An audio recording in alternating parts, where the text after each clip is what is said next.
What's up, concert addicts? Johnny Kinsvater here with episode 1, I guess, of what's going to be the Concert Addiction podcast. Because I have been way too busy lately to keep up with all this shit. I'm maintaining the Facebook page pretty good, but the YouTube channel and the website are falling flat lately. They have not been updated in a long time. And that's just because I'm too fucking busy. So I'm trying something new now. I'm going to try to do about once a week. If something big drops and I have time, I might get on and make a little video about that. But from here on out, probably for the time being, I'm just going to be doing these once a week videos. Kind of do it podcast style. I am going to be recording these as well and putting the audio up somewhere where you guys could just listen to it if you want. Or you can watch the whole video. It doesn't matter. Nonetheless, it's going to be on YouTube. And I'll probably cut it down into different sections and put those up as well as the big video. But that's just the way that I'm going to have to do things from here on out, at least for a while. Like I said, a lot going on right now. But nonetheless, this is something I want to keep doing, so I'm going to try to make it work. Even though I'm not getting paid or anything like this, it's just something fun that I like to do. This is how I'm going to have to do it from here on out. So, that being said, we do have a lot of news to talk about. I have not made a video in quite a while. That being said, I'm not going to cover everything since the last time I got on here because that would be too much. So like I said, these are going to be weekly videos. I'm going to just talk about everything that happened in the week before. So I'm going to probably do these every Saturday-ish, you know, give or take my schedules. Try to do these every Saturday. And so anything that happened since the last Saturday to this Saturday, that's what we're going to talk about. And this past week, we didn't have too many news stories drop, but we had a couple big ones, so I'll get right into talk about those.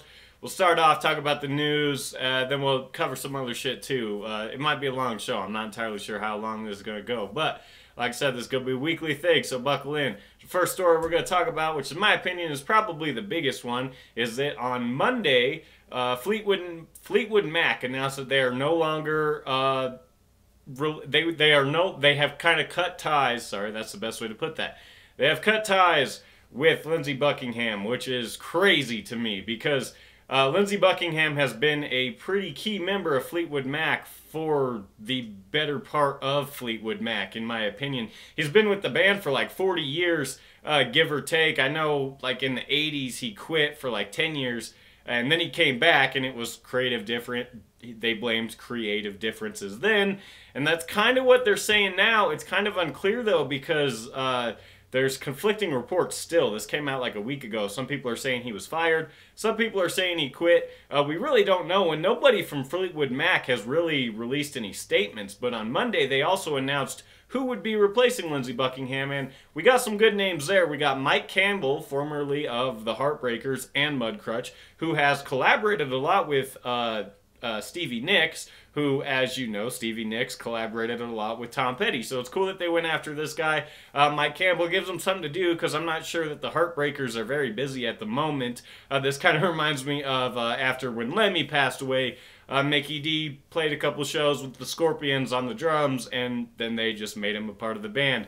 And since Motorhead finished after Lemmy died, so kind of the same thing with all the Heartbreakers right now. They're just kind of in flux, waiting to find projects, I guess, because I don't know what those guys are up to, but in my opinion, this is off topic, but in my opinion, I think the surviving members of both Mudcrutch and the Heartbreakers should get together and do something. Maybe that's in the works, I don't know. But nonetheless, Mike Campbell is replacing Lindsey Buckingham, replacing Lindsey Buckingham in Fleetwood Mac, as well as somebody else, Neil Finn, who I am unfamiliar with. But it sounds like Mike Campbell will be mainly the guitarist because Lindsey Buckingham did vocals and guitar work. So it sounds like they got this Finn guy to do the vocals.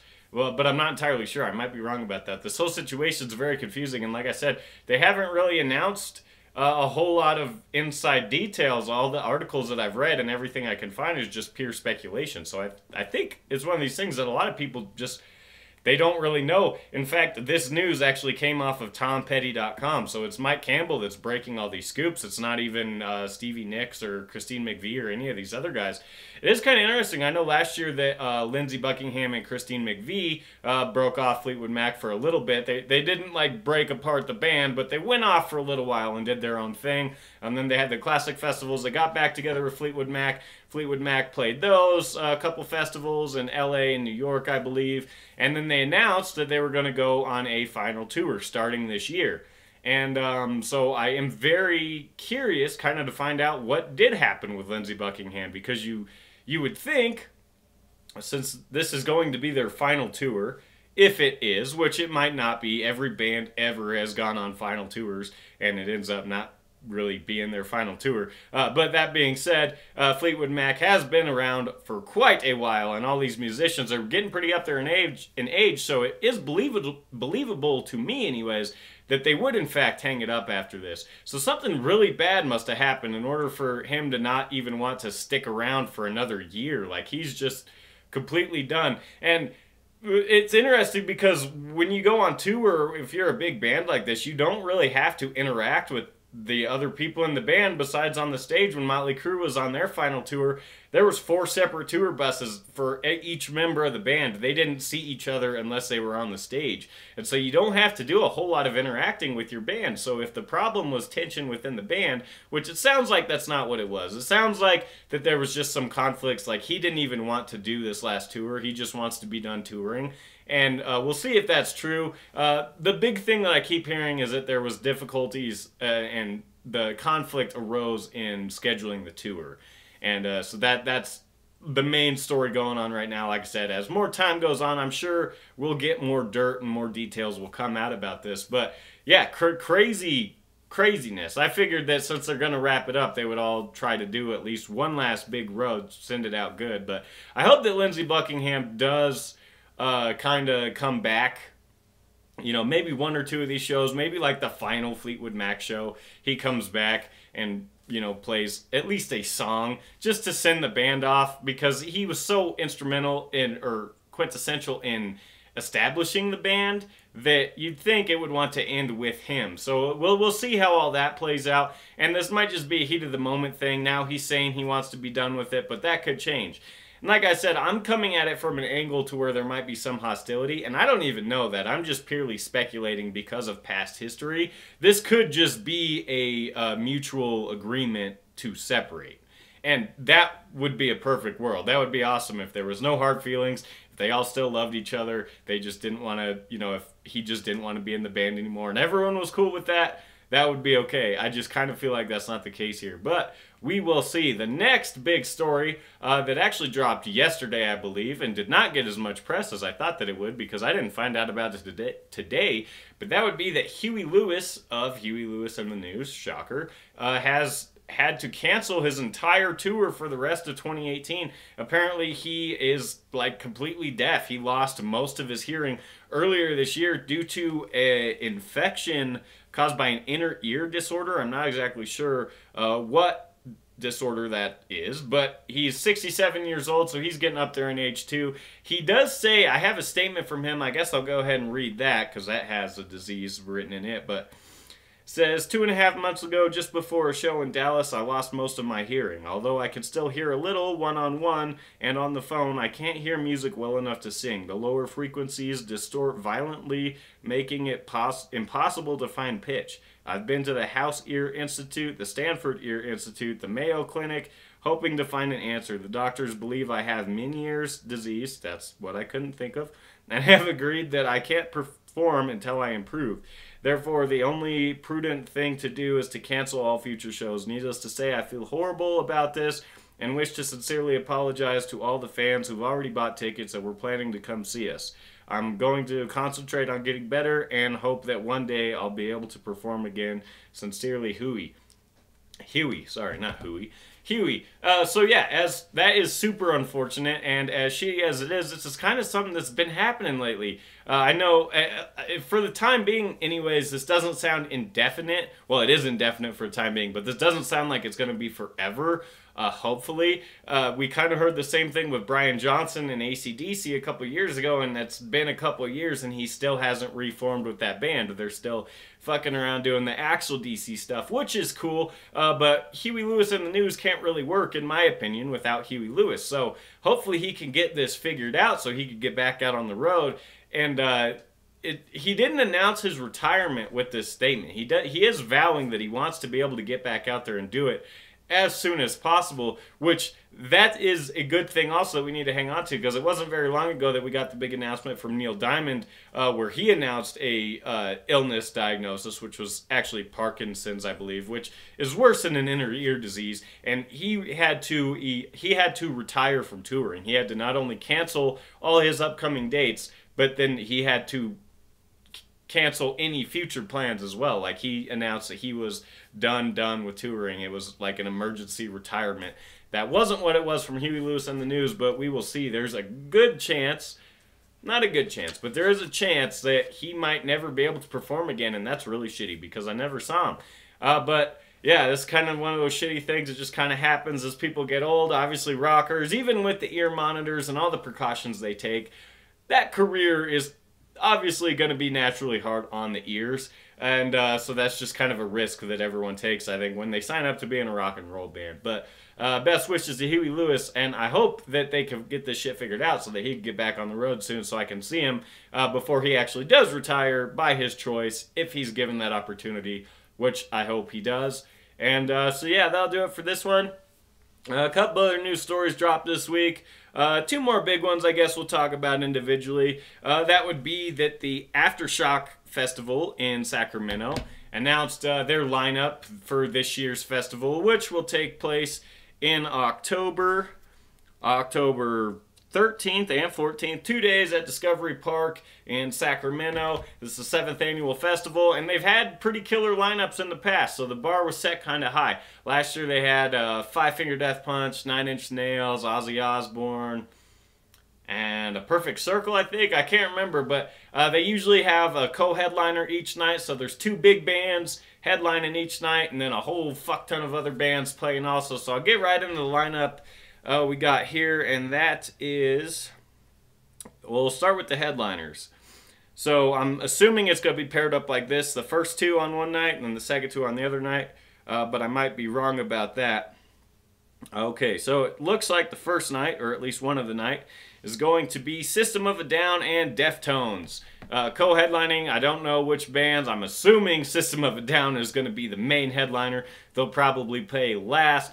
A band, speaking of bands, we were just talking about bands that have disbanded or were gone on farewell tours and then, you know, end up going back on the road eventually because they didn't actually retire like they said they were going to. System of a Down is a prime example of that. I think it was like 2007 or something like that when they called it quits, and then they were back on the road in 2010. And they don't do a whole lot, but they do play quite frequently. I saw them at Riot Fest a couple years ago. They announced that they're playing about 5 or 6 shows throughout the country this year. They mostly just do festivals and things of that nature. But nonetheless, cool to see them on this bill. Quite a get for the Aftershock lineup. I think it holds up perfectly with some of the other acts that they've had in the past. I put System of a Down in kind of the same category as far as bands that don't tour a whole lot, bands that you don't get a chance to see a whole lot would be Nine Inch Nails, who played this festival last year. So I think System of a Down playing this year is a perfect fit. Deftones also, they're coming off of that huge summer tour that they had last year with Rise Against. They played arenas all the way across the country from sea to sea, and I haven't heard too much on what they're doing this year, but they're popping up on a couple festivals, so it's good to see them on this one. Then the next night, or what I'm assuming is another night, the other two headliners are Alice in Chains and Incubus, and it's cool to see Alice in Chains working their way back into mainstream because you know, unfortunately, with the passing of their singer 20 years ago or whatever, which, you know, obviously affected them regardless of the relationships and things at that time. It took them about 20 years to get back on track, but I think they're finally there. They were playing festivals all over the place last year, or 2 years ago actually, when Guns N' Roses announced their first Not in This Lifetime tour. Their first reunion, Alice in Chains got the gig to open for them a couple times. And so they're coming back, and this is awesome, and headlining a festival like this, it's cool to see, man. That's all I could say about it. They're popping up all over the place, and I'm glad that they're back because I think their music still rocks, and I still care to see those musicians, even if it's not the same voice that I heard back when I originally heard these songs. Still cool to see the band play. And then Incubus, they're awesome. I'm not too familiar with them, but I know that they've got a bunch of gigs lately. A couple of the other festival videos that I put up, Incubus is also headlining them. So they're hitting the festival circuit hard this year, which is cool to see because, like I said, I'm not too familiar with them, but they obviously have a hardcore audience. So the fact that they're taking their shit on the road more for people to see, especially in a festival setting, that's pretty kick-ass. And so now we'll get into the rest of the bands on this lineup. And there's some big-ass bands on here that aren't the headliners. And I was kind of surprised to see. I'll start just by the next line that's on their lineup announcement. We got Godsmack, Shinedown, 311, and Slash, and Miles Kennedy, and the Conspirators. Yeah, I got that right. Sorry, I couldn't think of it for a sec. But I love their song World on Fire, so I'm familiar with them, and obviously I'm familiar with Slash, so it's cool to see that they're heading back out. They're working together more again. I haven't heard anything from a while. I'm not saying that they haven't been working. I'm not like a diehard fan, so I'm sure that they've been doing stuff. I just haven't been noticing it. Although I will say that they haven't been doing a whole lot of live stuff anyways, at least in my area. In several years, I have not seen Slash, besides with the Guns N' Roses reunion tour that they did. As far as Slash solo with Miles Kennedy, I haven't seen that come through my area since an Aerosmith tour back in like 2011, I think. So it's been a while for them. 311, they're pretty high up on this lineup actually, but it's cool to see them. There. They're definitely earning their way. Shortly, they could be a headliner at one of these things. Who knows? Then the first two, Godsmack and Shinedown, those are the two for me. I can't believe Godsmack and Shinedown are both at a festival, and neither one of them is a headliner. That's pretty crazy to me. That shows that you're going to a really good festival, and if this wasn't in Sacramento, I might try to go to it myself. Godsmack and Shinedown obviously doing a co-headlining tour at different arenas all over the country this summer. This is probably why they're hitting this festival too. It's probably easier to just get both of them. But that's quite a get, especially for not being a headliner spot. That's amazing to me. That's going to be a great show for sure. It'll be interesting to see which night they land on. I don't think they've announced that yet. They might have. I just didn't see it. But Shinedown and Godsmack with Alice in Chains and Incubus, if that was all on the same day, that would be fucking crazy. Alright, I'll just speed through these next couple bands. These next couple bands on here, the rest of the bands I'm going to mention, they're kind of what I refer to as festival mainstays.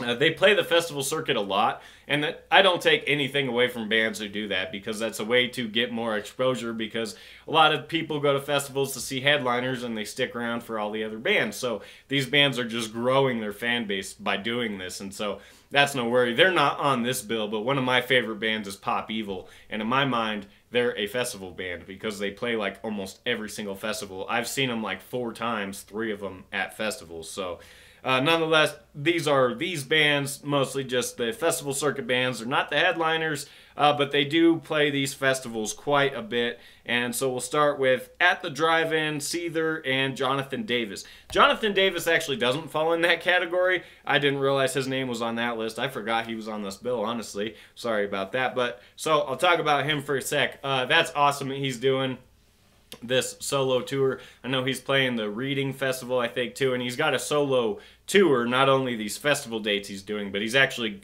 playing small auditoriums and things like that on his own, and that's pretty cool to see. I'm assuming he's still going to play Korn songs and things, but it's cool when an artist can do things like this because he's been in Korn for so long, and they're so successful that he doesn't really have to worry. Like, he doesn't have to work too hard at that anymore, you know? So he can go ahead and venture off, do his own thing if he wants. More power to him. That's awesome. I actually wish more people would do this solo thing because I think that's a cool, intimate experience. To be able to see Jonathan Davis, like, I want to see Korn too, but it would be cool to see Jonathan Davis by himself and then see Korn, or vice versa. Either way, a person I hope follows in this model, who he kind of does this sometimes already, but I want Corey Taylor to do a solo tour, but that's off topic. I'll get back to the Aftershock lineup. See, they're being announced for little festivals here and there all over the place, so that's not surprising, and at the drive-in also.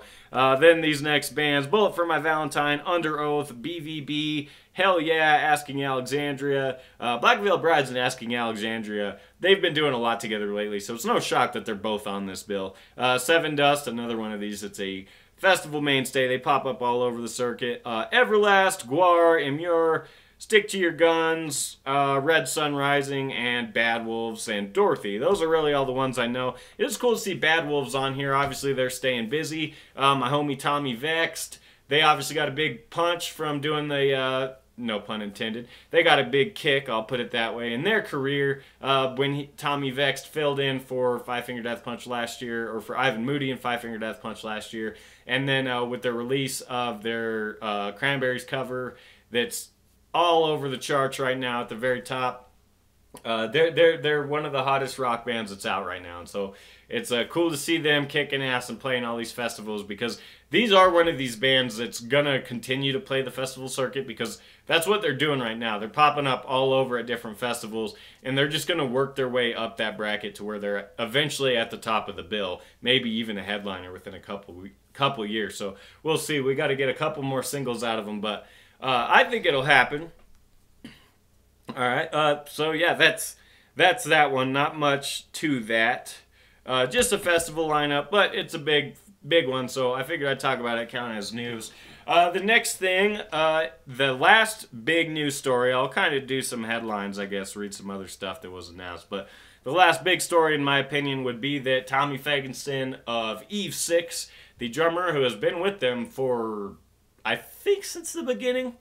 I know he was with them since before they called themselves Eve 6. He's been with them for quite a while. Maybe not the very beginning, but he has decided to go on his own way. You know, he announced on Saturday that he was no longer going to be part of the band, but that there was no hurt feelings. And he really stressed that in his statement, which I don't have. But I do have the statement from Eve 6 regarding their new drummer, so I'll read that in a sec. But he pretty much just put out a statement saying that there's no hard feeling. He's just come to a point in his life where he wants to move on and do something else, and that's perfectly fine. And there's really no shortage of people trying to be a drummer in a rock band. So I'm sure this dude they got to replace him, Ben Helsinger, who I'm unfamiliar with.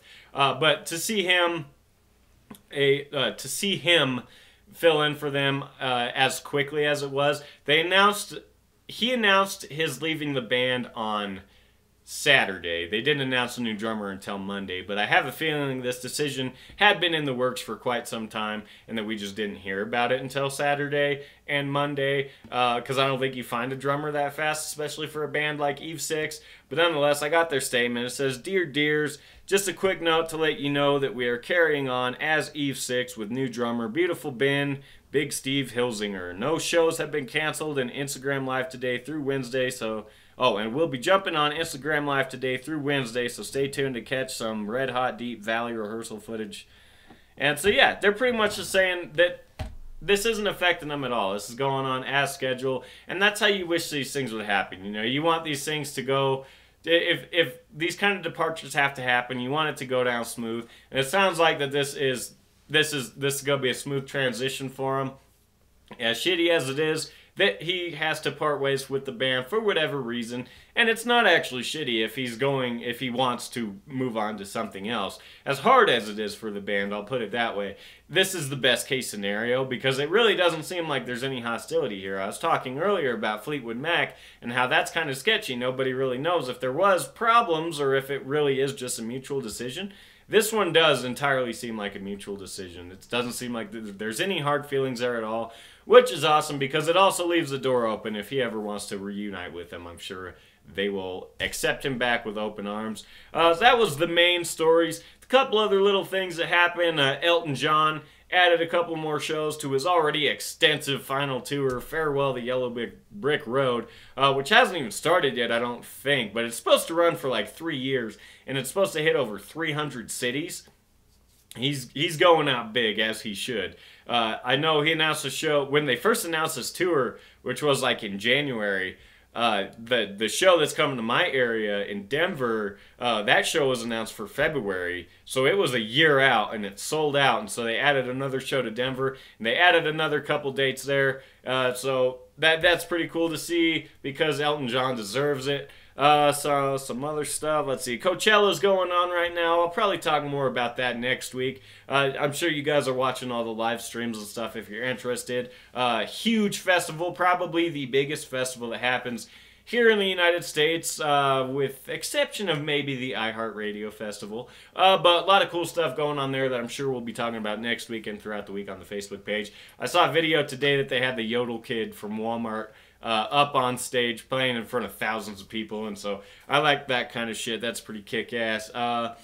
And one more thing I guess we'll talk about, since we're doing headlines, the Bear Trap music festival that they do on Casper Mountain in Wyoming every year, announced its 2 headliners. Its full lineup is usually made up of like smaller regional local bands and things like that, and they haven't announced that yet, but chances are a lot of people aren't going to be too familiar with those bands anyways. So the main ones that you look out for with these kinds of festivals is the headliners, and this is kind of a bluegrass festival, so the headliners that they got are a little weird to me, but nonetheless awesome in my opinion, because I've never really wanted to go to this festival before, but it does look intriguing after who they got this year. In the past they've had Winona and the Yonder Mountain String Band and bands like this. This year and usually also too, usually one night has the big headliner and then the other one is a little bit smaller, but these are 2 pretty big names, or 2 acts rather, because there's multiple names. But the first one is Big Head Todd and the Monsters, somebody who is a staple to this area. If you're not from here, from this region, you might not be familiar with Big Head Todd, but you should be because he is a national renowned artist. But like I said, he's very significant to this area, being from Colorado, I believe. They played the Super Bowl party after the Broncos won. He was at the Colorado induction, or the Colorado Music Hall of Fame induction ceremony. Played a show in Fort Collins not too long ago. The dude is a staple of this area, so to see them headlining that festival, that's pretty cool. Then the other headliner they got is, it's actually multiple people. The other act they got is Sammy Kershaw's Roots and Boots Tour, which has been going on for about 2 or so years now, which is Sammy Kershaw, Colin Ray, and Aaron Tippin, all sharing the stage together, so get some 90s country action going on. I've been hearing some hate on this because this show's been being announced for everywhere. This is kind of the most extensively that Sammy Kershaw has toured in a while, I think, because usually he just goes to bars and things like that. He stays busy, but as far as large-scale tours, he doesn't do a whole lot. And so I have been seeing some hate online. People don't want to see Sammy Kershaw. As some of you guys might know, if you're into 90s country or country music history, Sammy Kershaw has in the past had some alcohol problems and things like that. But as far as I know, that is a thing of the past. I have heard horror stories of him being drunk at shows and not even making it all the way through the set because he's so trashed. But I know for a fact that he quit music. Like, he was working at Walmart, like, in the early 2000s, I think. He quit the music industry entirely to get clean, and then he came back. And the last time that I saw him, it was a phenomenal show. It was an awesome performance. Went off without a hitch. And so I don't think these people who have concerns are really warranted. I think that it's going to be an awesome show. And plus you get Aaron Tippin and Colin Ray, and from the sounds of it, they're all on the same stage at the same time. It's not one of these things where one opens for the other, opens for the other. They're all sharing the stage, helping each other play each other's songs.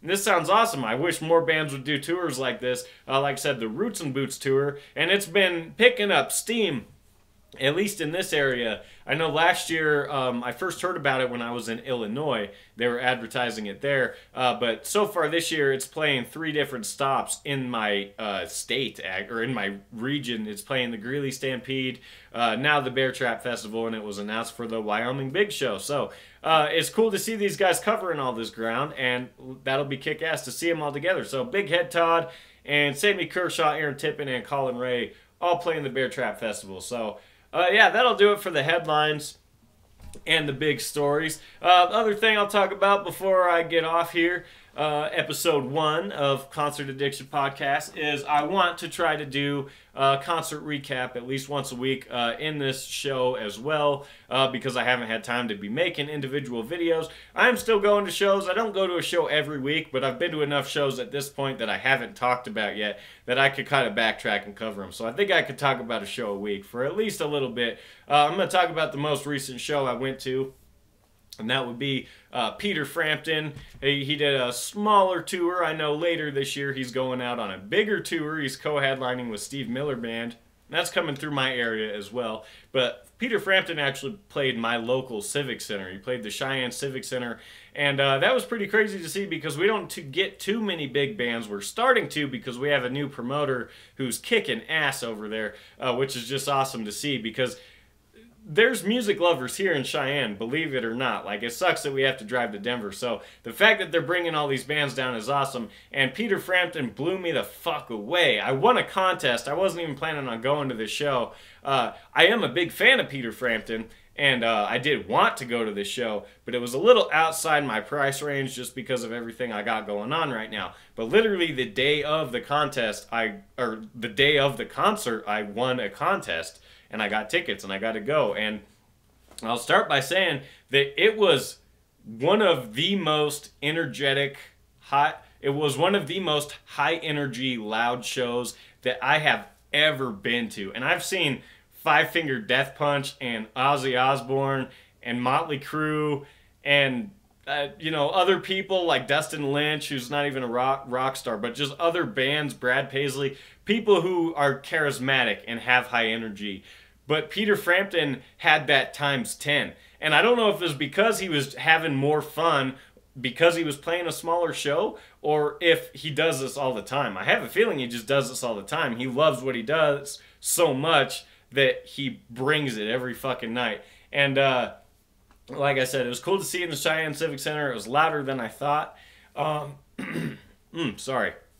One thing that Peter Frampton did that was different from other shows I've been to is usually there is a no phone policy or there's nothing at all. It's either you can be on your phones or you can't be on your phones. There's kind of no in between, but for Peter Frampton, he found that middle ground, and it was something that's very cool that I think more musicians should do, because you hear stories all the time about artists flipping out or kicking people's phones out of their hands. Or I know Maynard's notorious for this. He kicked like 80 people out of a Perfect Circle show not too long ago because people had their phones. I saw Dave Chappelle a couple weeks ago. I had to lock my phone up. I had Tommy Lee grab my phone out of my hand one time because he thought I was on my phone too much. And I get it. The artists don't like it if they look out into the crowd of people who they're entertaining and everybody's on their phones. So I understand that, but at the same time, it is cool to take a picture, to show your friends, and to have the memory, and to say, like, actually have proof that you saw these people. And so what Peter Frampton did, and he had no opening band, before the show, about 10, 15 minutes before the show, there was a voice recording that played while everyone was sitting, and it was probably pre-recorded, but it was still cool. It just said, "Hey Cheyenne, this is Peter Frampton," and he cracked a couple jokes. I can't remember specifically, but he pretty much just said, feel free to use your cell phones as much as you want for the first 3 songs, and then after that, we'd appreciate it if you packed your phones up. And I think that's pretty cool because it gives people plenty of opportunity to take pictures and videos and things like that. But then for the rest of the show, they can just enjoy it and they don't have to worry about it. And you also don't have to worry about the person in front of you, putting their phone in your face, or you don't have to worry about someone bumping into you because they're trying to take a picture. And so I think that was cool. Of course, people didn't listen, and so after the 3rd song, when a lot of people didn't put their phones away, security had to go through and tap people on the shoulder and be like, hey, put your phone away. And most people complied because, I mean, this is a Peter Frampton show. It's not like we're playing to a bunch of young kids or, punks, that kind of thing, people who don't listen to authority. A lot of these were kind of older people who have always enjoyed Peter Frampton's music, probably longer than I have, and so they all cooperated and stuff like that. And that was just something interesting that was cool that he did at his show that I've never seen before. And so I wish more artists would adopt that model of handling it, because It seems like they either don't handle it at all, like they just don't bring it up, or they kind of handle it the wrong way. Because, like I said, you hear a lot of these stories involving cell phones because that's the age we lived in, and so we live in. So I think Peter Frampton is onto something with this. I hope more artists catch on. He sounded phenomenal the whole time. Not only was it super loud, but it was on point. Peter Frampton is one of the greatest musicians of all time, and so a lot of this show was him just playing his music, him just playing his instruments, him facing off with other people in his bands, you know, having a good time, you know, things like that. I think they probably, I can't remember how long they played, but they didn't play enough songs as they could have, but it's because they milked them out to kind of exhibit their musical talent, and I have no problem with that whatsoever, because when you go to see a talent like this, you're not expecting an energizing, crazy show that we got. You're just expecting the kind of expose of their skills. And we got both with this. And so I was super stoked on it. They also played a tribute to Black Hole Sun, or they played a tribute to Chris Cornell with Black Hole Sun. Guns N' Roses, if you watch my End of the Year series, they also played a tribute to Chris Cornell. And this is just amazing to me because Chris Cornell was 51 years old, I believe, when he died. And bands like Guns N' Roses, and especially Peter Frampton, their careers are probably almost as old as Chris Cornell was when he died. These people have been playing music probably longer than he's been alive, and yet he was able to leave that much of an impact on these people that he's having them pay tribute to him. I guarantee you that these people were probably idols of his, and they are paying tribute to him. It's just awesome to see. Chris Cornell was an amazing talent that the world lost last year, but it's cool to see that his legacy is going to continue to live on, because out of all the concerts I went to, I saw several tributes. Like, I can't even remember all the ones. I think Theory of a Dead Man did something. Like, every band pays tribute in one way or another to some of these artists that have passed, but Chris Cornell has been popping up with some big names paying tribute to him, and so that is very awesome to see. And yeah, they played Black Hole Sun. They didn't do any vocals, just the electric, but it was phenomenal to see.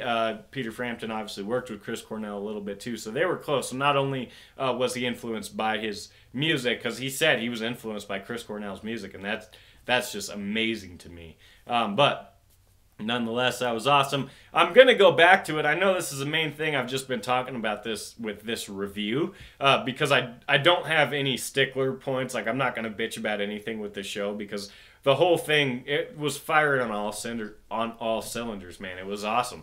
And the one point I just want to keep pounding away, because I want people to keep going to these shows, is how high energy it was. Like, this is not what I was expecting at all. Over the past year or two, I've seen some pretty legendary musicians. I've seen Roger Waters and Jackson Browne and Santana and a lot of people like this. And when you go for Joe Walsh too, that's another one. And when you go to see these older bands, you're really just going to see them play. You're not expecting much of a show out of it. And there's no problem with that whatsoever. When I went and saw Jackson Browne a couple of years ago, I wasn't upset that he just sat there and played. Like, that's what I thought that I was going to get. That's what I got. And it was awesome. I wasn't expecting much of a show. I was just expecting to hear him play his music live. And with Peter Frampton, that was all I was going for, really. And it ended up being way more than that. There was lights and smoke and everything like that. It was a civic center, obviously, so they didn't have any crazy pyro or anything too crazy on their stage set. But like I said, it was more than I was expecting, and I'm glad that it was, because I walked out of the show having way more fun than I thought I would have, and I was just super jazzed for like 3 days. Like, I couldn't believe it. I was just super jacked up after it. And so, yeah, if Peter Frampton comes by, get a chance. If you have a chance, go see him. And I don't know if he's doing like a small tour on purpose, because I don't think he's ever come to Cheyenne before. I might be wrong about that, but it was weird that he came to Cheyenne, because I know that he hasn't, at least for a while. And so I don't know if he's like doing small towns, or if we were just lucky enough to get him this time. But he was funny all the way through, and he knocked it out of the park nonstop all the way through. So that's going to do it for my thoughts on Peter Frampton It was fucking awesome. If you have a chance, go see him. And I might go see him again when he comes back by with Steve Miller Band. So that's going to do it for my thoughts on that. And that's going to do it for episode 1 of the Concert Addiction Podcast. Saturday, April 14th, which is also my sister's birthday. So happy birthday, Shelby. Your birthday is on the first episode of my podcast. So you're welcome. I don't know. But anyways, thanks for watching or listening. Like I said, I'm still hammering out some of these technical difficulties, so bear with me on that. So sorry if there's any problems, but like I said, this will hopefully be a weekly thing. So come back next week and check it out.